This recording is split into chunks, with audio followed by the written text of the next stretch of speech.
Hello. Hope everyone's well. I haven't filmed for a while, have I?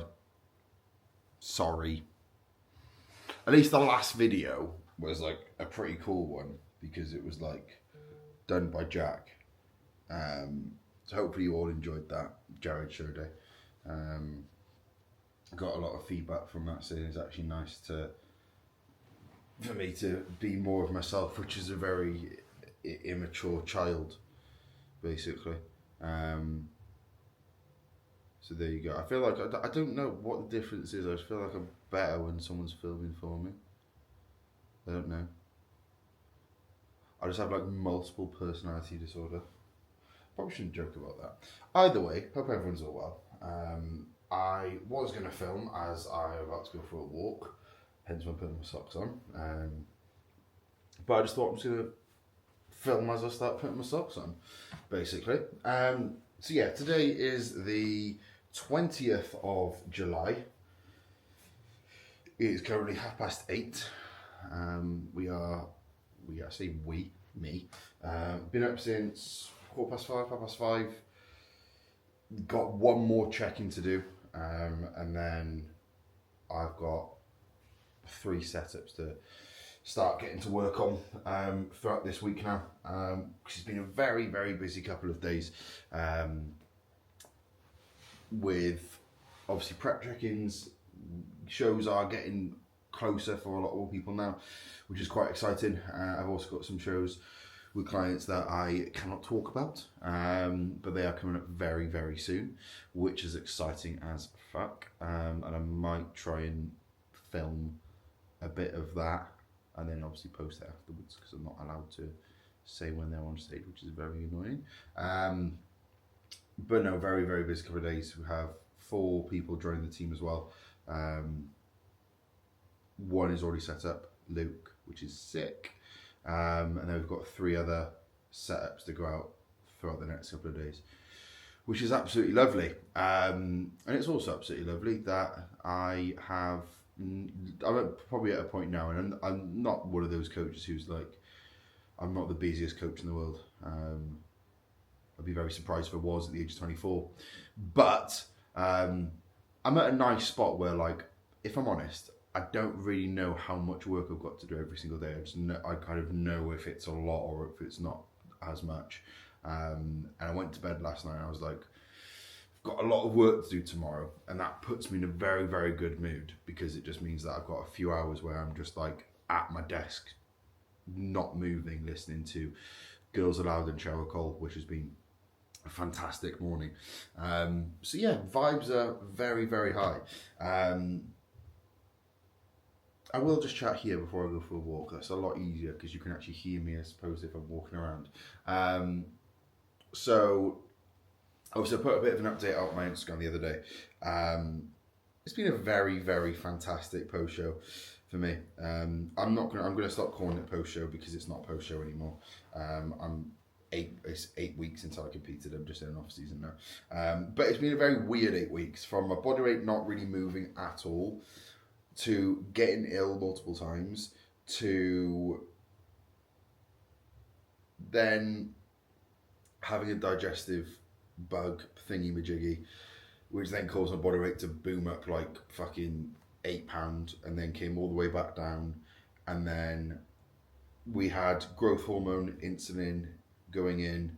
Well, basically I had growth hormone first, which then caused a bit more, and obviously food was in a pretty decent position.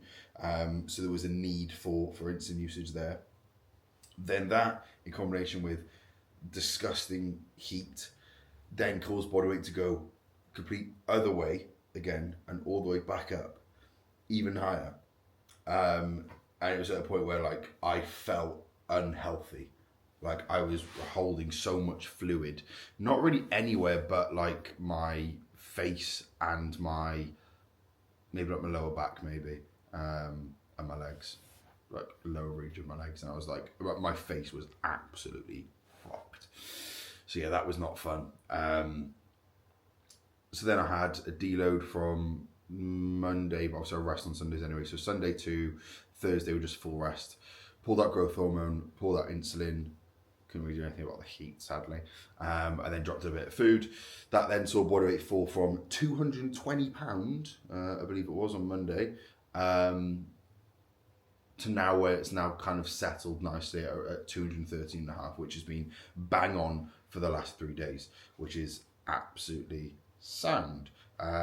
So I'm like, what, £14 up from stage at the moment. I'm definitely feeling it. Like I actually felt over the last 2 days that it needs to be more. Like I'm not at a point now where I really give a shit about if I'm lean or not. I'm not going to be someone who ever stays ridiculously lean, but at the same time, I would like to be a bit leaner, but it's irrelevant. I need to grow. I want to grow. That's all I give a shit about. So that's definitely at the forefront of mind, even more so now, which is good. But yeah, I definitely felt over the last 4 days the fact that I need to be a bit heavier here because I am just feeling a bit more battered, just like moving about and stuff. So that's good that that's in my head. But either way, I checked in with Tim today. I'm not going to put my check-in photos up because the lighting in this flat is absolutely horrendous unless you're like skinned, and even if you're skinned, you're going to look better at the lighting anyway. So I'm not going to put them up, but we put a bit more food in today, so it was an extra like 40 gram of carbs. So I've gone from 535 gram of carb on train days and 383 to, if this wants to reload now, that would be brilliant. Oh, come on. To now 570 on train days and 415 on rest days. So today's a train day. I've got legs. I might show the session or show some bits potentially. But I also will probably just take you through like a bit of a full day of eating because they get views. So we'll do that. Still haven't eaten. I always train now at one meal because my stomach just feels better for it. Eventually though, when my food is a good bit higher, probably touching on like maybe like 700 gram of carb on training days, what I definitely will do is put another meal in earlier in the day because I'm still going to be getting up at the same time, but I don't want to then go, if I'm training at like, today I'm training at about 11ish, if I'm then not eating for like 6 hours and then I'm trying to get in 700 gram of carbs, probably not the best idea, but I would feel better with just a little bit less in my stomach. So I probably will eventually put that 6th meal in around probably this sort of time anyway. But have that like the lowest volume meal possible. Like if it's not rice pudding, it will probably be like cereal. Cereal with fucking dark chocolate and whey or something, just the lowest volume thing possible. Probably could do that now, but I'm also hungry, so I don't really want to do that. Full transparency as always, guys. So yeah, that's that. Drugs unchanged. That's all sound. Not really, because I'm on a fucking cruise of a gram or take more. But I think we're going to be making some changes next week, so that will be lovely. Aside from that, I think that's everything. Pretty sure. But yeah, life's good. I'm one of those people where if I'm more stressed, if I'm busier and more stressed, I feel better. Like, considerably better. I'm so much more positive when I've got literally fucking everything going on. So at the moment, 75% positive. Good. If you want to make it 80, here's how you can. I'm going to put this in early so that everyone sees it, in case people don't watch the end of the video. If you don't, you're weird anyway. I do have a coaching deal going on at the moment anyway, so if anyone is interested in coaching, I'm currently offering a additional month free of charge and £100 of supplements from Full Ball Sports.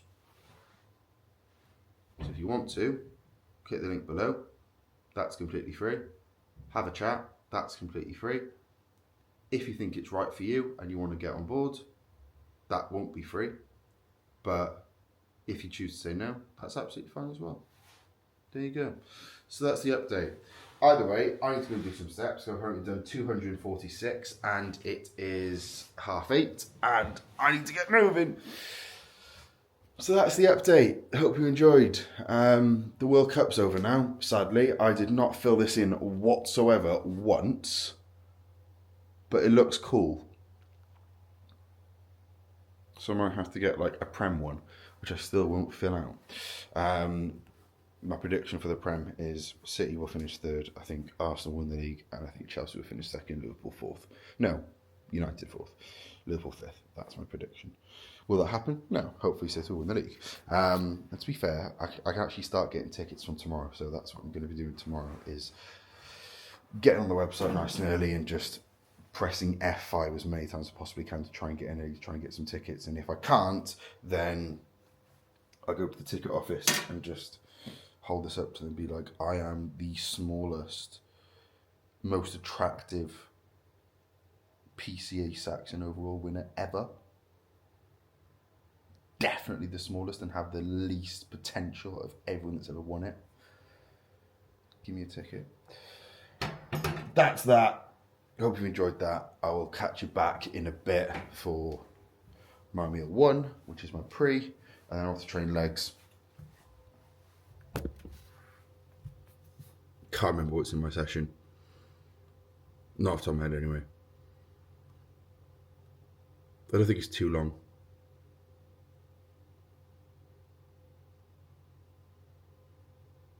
Oh shit, did I have a hustler pad? Oh fuck. Boom, and the pre-workout meal is going in. With the change that we had today, it was literally just an extra like little bit of carb for like each meal, if that makes sense. So you're gonna have an extra 10 grams of cream of rice for this meal here, which is the first meal of the day, which I've already been through. So it is 140 cream of rice. What one is it? JP salted caramel, 40 gram of whey. I still and probably always will pull protein down in the pre and post workout meals, similar to how I will do when I'm like carb loading somebody, or if someone's having a high day, just to reduce the amount of like, not strain, but like potential for GI discomfort through protein there. But still way more than enough than needed to spike muscle protein synthesis. We've got 20 grams of 90% dark chocolate, 200 grams of fruit, which I did change post show, like 200 grams of fruit or veg with each meal. I always do it just for like satiety and whatnot, and if anything, like the only thing I actually want post show is actually just a little bit more fruit and veg. But I've actually noticed my digestion's significantly better from doing so, so I'm just going to keep it in there. So 100 grams of blueberries, 100 grams of raspberries, then 100 grams of banana in there as well, which is very, very frozen. I'm not too sure if you can see. Looks a bit too frozen, potentially. Like that bit there, Jesus. Is that going to focus? Maybe not, but it's still got the fucking frosting on it, Jesus. With this as well, my salt for the day is, I think, 7 grams low salt, 2 grams pink salt, which I do want to tweak back up when appropriate, when my body actually wants to chill out. So a bit more just sodium in the diet. So I do feel better, my pumps are better. But for now, it is literally for every single meal, 0.4 grams of pink salt, 1.4 grams of low salt. So that's with meal 1, with my pre-workout drinks, that's intra, not my post-workout meal. Meal 3, 4, and 5, and that's that. So yeah, I'm going to scrun this down now. I'm training legs today. I'm actually training with Liam Watson. Liam is a classic IFBB pro. Actually lives 9 floors above me, upstairs, and we're training at Nottingham Strong, which I've started training at a lot more. It's so much closer than your Ultraflex Derby or B modified to me, so it just massively cuts down on that. I might just start training there a lot more. It's got very much similar kit to be modified anyway, so my sessions can be pretty much the exact same as it normally is. Obviously, anyway, like for like movement patterns, but pretty much the exact same machines as well, which is sick. So I don't have to change too much of that. So yeah, I'm gonna get this meal done now because we're leaving in the next hour or so. Then I need to freshen up, I need to shower. But still haven't showered, guys. Obviously, really on it today. I feel like as soon as I do finish a prep, any sense of like priority towards my subs goes out the window. So if I did check in today before I got back to a check-in, such a bad coach, fuck me. But now I'm going to get this down. Did forget the cinnamon. I can't be asked going and getting it. And then we've got the rice and the veg on the go as well. And then we've got, speaking of the devil, the rice is now at least nearly done. And then we have got Mr. Ganabolic on the screen. So, and that's the veg done. Sick. So that's maybe my next meal sorted. Well, not my next meal, but my first meal outside of training sorted. Rice is actually pretty much done. It'll take like 5 more minutes or so. I still don't have an actual rice cooker. I just use the, I think, Lidl microwave version, which does the job just as well anyway. So that's that. That's pre. Intra is 20 grams highly branched cyclodextrin, 15 grams EAAs. And I also take a ml of Turbo Swell pre-workout. Bosh. That was cringy, wasn't it? Fuck me. But yeah, I will. I've actually got the tripod for this now, the proper one. So I will actually try and film some bits in the gym as well. Maybe not the whole session, or I might do, but I might just have it quite raw. I want to make these very much just like a lot unedited, but I will still have a bit of a chat later with some post-workout shots. So yeah, hope you've enjoyed that. Bye. Okay, so I believe I do say this in the following clip when I'm back after the session, that my DJI was going to die. So you've only got the first 4 movements, but at the same time, what I do want to chat about is what I'm doing with my isolation movements to make sure that I am getting just as much as I possibly can out of them. I said 4, actually, there's 5. But I started off my first lower session, my only full direct lower session of the week, with 2 working sets of a machine lateral. What you'll notice here, nothing apart from my upper arm coming out to the side is moving. The reason for that is all I want from this is as much side delt as possible. I'm not shrugging.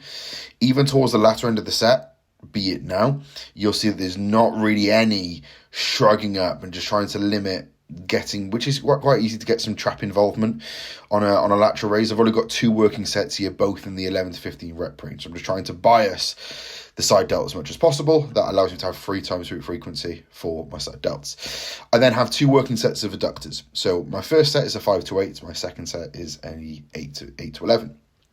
Both here, just normal, straight working sets with a bit of a micro pause in the short. Likewise, that is the exact same for every isolation here. So we're just looking to, I still also have a bit of a micro pause in the lengthened as well, just to break the movement down, focus upon removing any sense of momentum. And especially with this adductor, I've got the seat a little bit further back, so it means I can lay back a bit easier. And as a result of that, it's just a lot easier for me here to really only focus upon driving in my knees and nothing else. That is all I'm thinking to do right now as I'm doing this movement, is knees together, and where I possibly can and need to, pull myself down even further.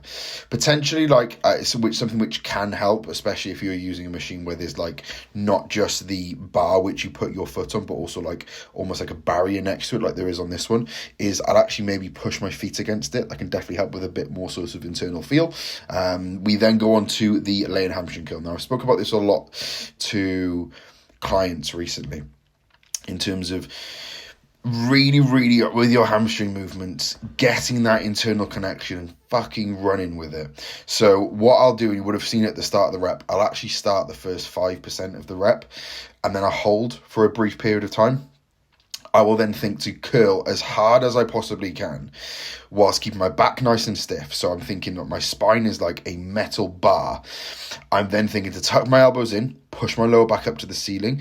That keeps my spine nice and stiff. It also means that my hips stay nice and stiff. And then as I'm curling up, you will have some hip movement. But when I actually feel like I'm noticing it, that's where I'm coming up high enough, and I don't need to go up any higher than that. I'll also allow 1 rep where it does kind of I kind of have to rebreathe, rebrace and go again. But then as I'm getting that contraction, this is the exact same for the leg extension, hence why I'm still talking about it now, is when I get that contraction, I get a hard contraction. I then slowly release that contraction, but I stay on it. And then when I'm in the stretch and I'm in the lengthened, I'm still on the muscle. and I'm contracting the next rep. I'm shortening through that muscle contracting, through that muscle shortening. And the exact same goes here for the leg extension. Obviously here I've got the hustler pad, which does help get even more range of motion.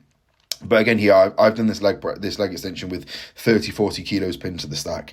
I don't even think this is the stack. Obviously, it helps with additional range of motion. But again, the main thing here that I'm thinking to do is get a really hard contraction, slowly release that. And as you can see here, the only part of my body which is moving is my knee joint. There's no hip movement there.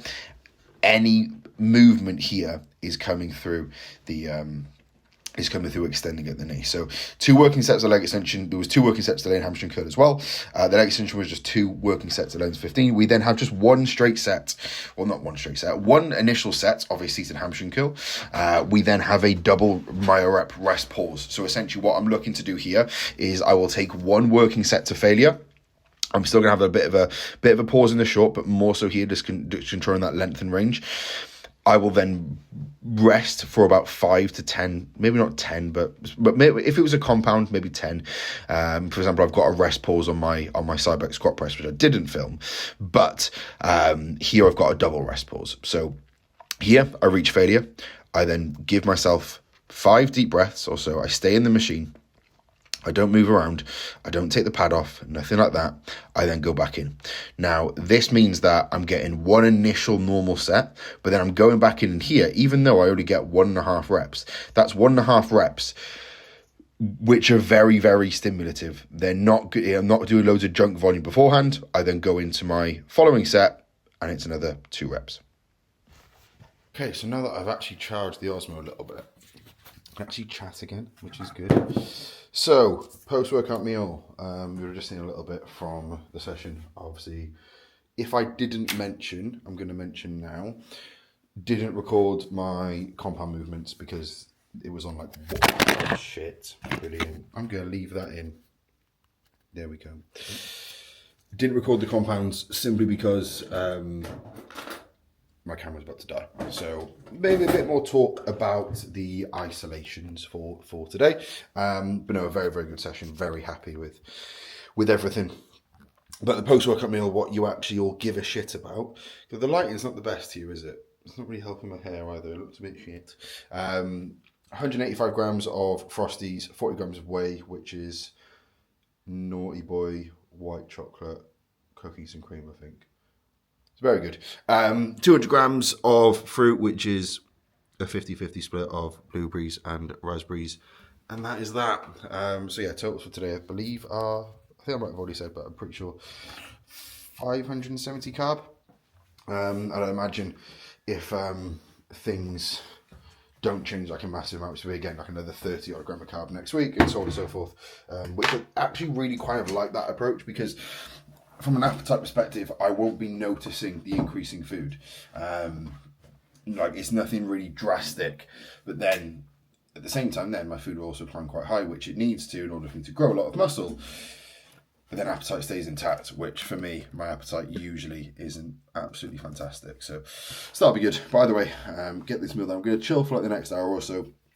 Then I'll be starting on my setups for the lads and the girls who are signing up.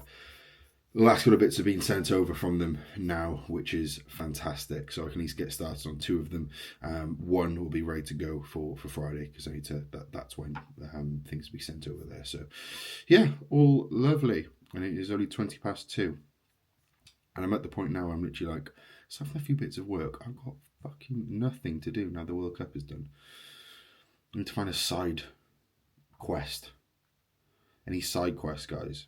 Any things you can think of? Drop in the comments. Okay, so it is just about time for my 3rd meal, which is very similar to what it was the last time that I showed you my 3rd meal on a training day.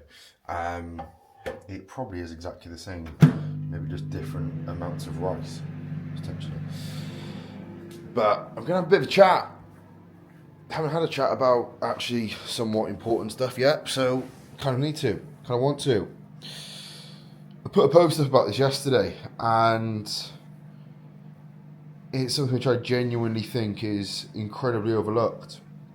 And I think it's the reason why a lot of people who have worked with a coach sometimes get next to no results whatsoever, or they don't enjoy it and they just have a massive red flag next to work with a coach, and they kind of leave that environment in a worse position. The number one thing that I think is really important for anyone who is looking to start working with a coach, whether their goals to compete, whether their goals want to build, whether they want to build muscle, whether you are looking for a coach because you are in a position where you are overweight and you want to change your life around, whatever it is, the most important thing, no matter what your goal is to have some solid foundation of relationship built up with that coach. I'm going to put the camera here so I can just chat properly.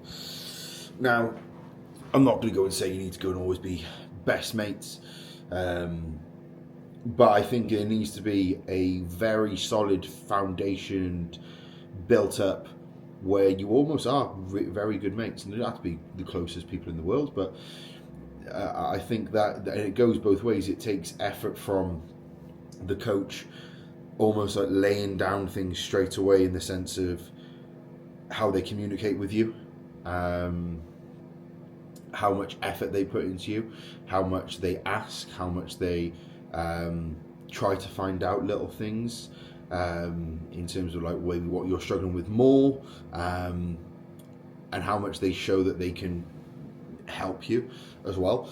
I also think it goes from the client's perspective as well, like making sure that you're doing things which your coach has asked you to do. And I'm not just talking on the money with food, as in being adherent to food and cardio and training. I'm talking the things which help them do their job. I'm talking reply to messages. I'm talking check in on time.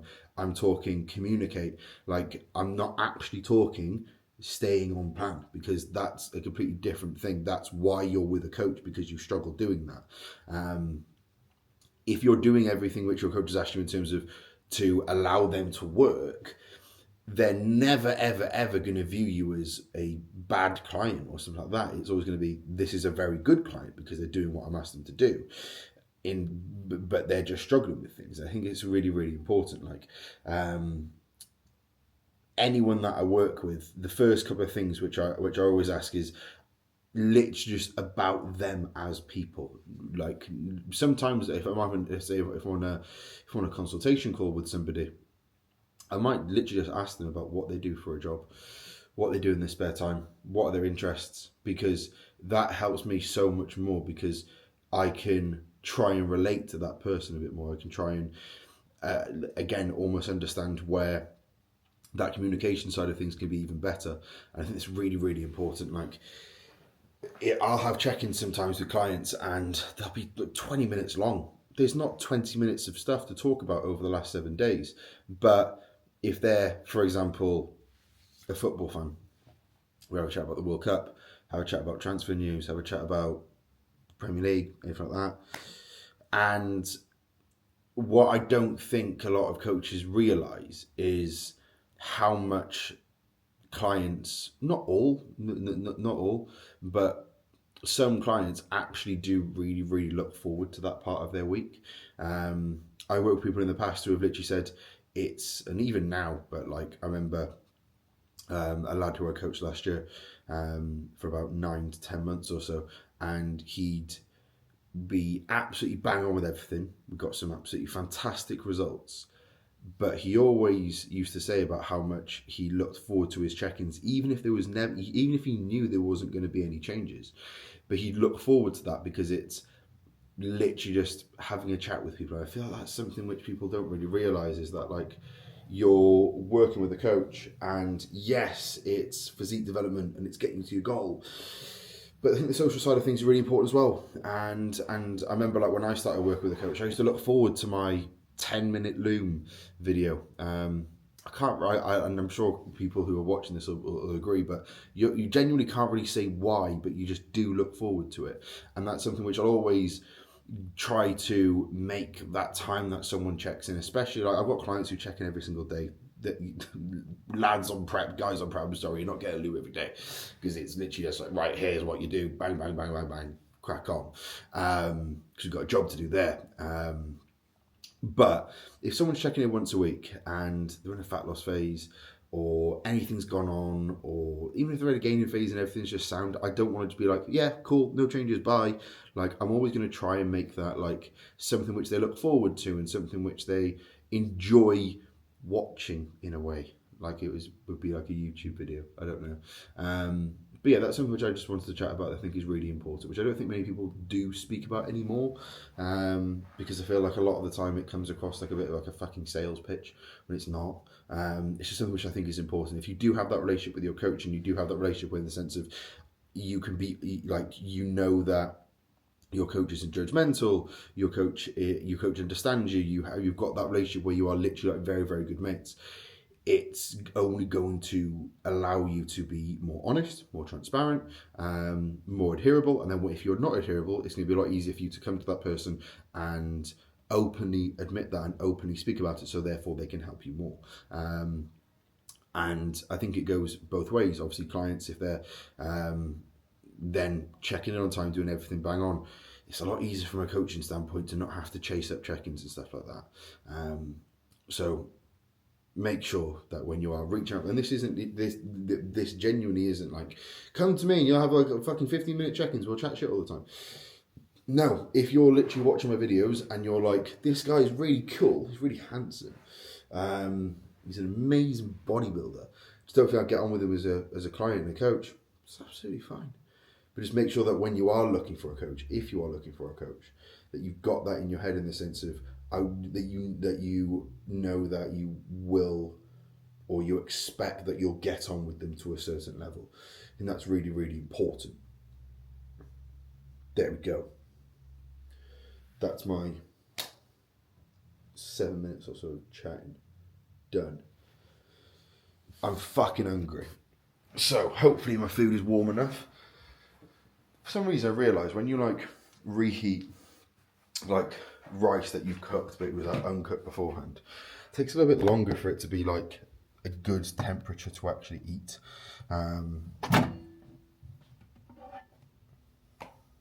That's fine. So we have got, and this meal is literally repeated twice just with a different fat source.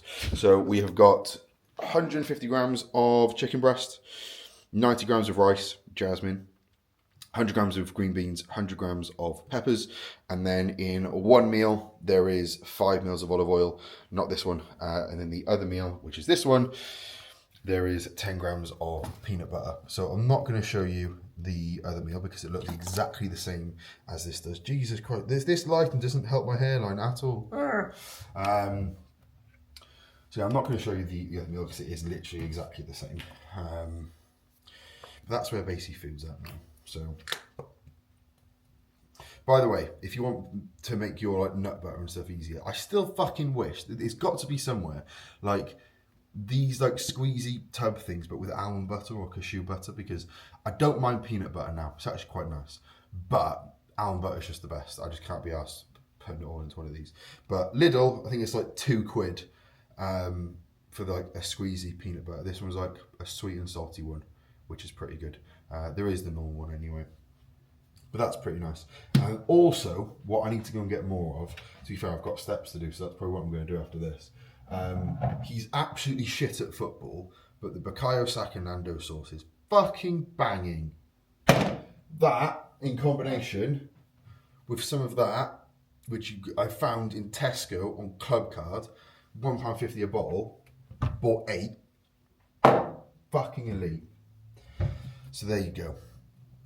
So 10 grams of this, normal salt like I had with my pre, for this meal, the second meal, my post, and on my post, my last meal, which I'll show you a bit later on, and then obviously in my pre-workout, which was today, 2 scoops of Alpha Neon Pump TF. I still don't take like stim-based pre, even for legs. I still just prefer taking a pump product. Like, I genuinely feel like I get on more with a pump product on legs than I ever would like a stim. I don't know why, but the feeling of my legs just being like disgustingly bursting full and borderline painful to walk with after I've trained them, and just like even now, like, don't know if the camera will be able to come down properly. There we go. But like pretty full still. Still some lines are coming back, which is good. But it's a good feeling. It's a good feeling when you've trained legs and you feel absolutely ruined. Nothing better. So that's meal 3 and basically meal 4. The lighting's still doing my hairline awfully. Fuck. And now for the last meal, I had to find something new to watch because the World Cup's done. Nothing's like that good on Netflix at the moment, which is a shit. And I'm like, I'm not at the point yet where I've got enough, I'm still not at the point where I've got enough mental function to like rewatch stuff. So I need to think of something to watch. Any recommendations, drop them below. Cheers. But we've got our last meal going in. There. Can you see? Can you see? No, let me just turn it around. It's a lot easier, isn't it? Oh, what the fuck? That's my fucking floor. That's the bin. Oh, hold on. There we go. It looks a lot more than it is. It's not that much. It actually is a lot in it. It's 200 gram of fruit and that's it. 100 gram of oats. Usually it's 100 banana, but I didn't have enough banana, so I've had to macro match in some jam. Which I'm not really complaining about. I do have banana. It's just not frozen and I'm still way too autistic to have it normal. I spoke about this before. It needs to be frozen. So before I go to bed, the job is chop up banana, whack it in the freezer for tomorrow so that I can have some mental sanity. So normally 100 gram banana, 200 gram of fruit, 15 gram of dark chocolate or peanut butter. Today I've gone for peanut butter. There you go. That's the full day of eating. Hope you enjoyed. And a bit of legs. I did enjoy. Hopefully you enjoyed as well. And that's that. What I might do for the next video, whenever it is I might just go through a little bit more of like my morning routine, because I spoke about it a bit more today. But I might try and just literally just film a lot more through the morning in terms of like what I actually do. Because I don't just fucking eat. My mornings are very, very busy. And it's cool and it's fun. I fucking love it. So that's going to be the next video. Stay tuned. Probably get like 2 views because it's not a full day of eating. Full morning of work, which is approximately 6, 7, 8 hours at my laptop screen, which really isn't actually that fun. I find it fun though. But hopefully you've also found this video fun. If you haven't, cool. I don't care. You're probably not this far deep in the video, are you? If you are, you've probably got not really much to do. Neither do I. Give me some fucking Netflix recommendations, thanks. But yeah, thank you very much for watching. As usual, any likes, shares, subscribes would be greatly appreciated. Any use of my full bore code would also be greatly appreciated. Any coaching inquiries would be greatly appreciated too. So I'll catch you very soon. Bye-bye.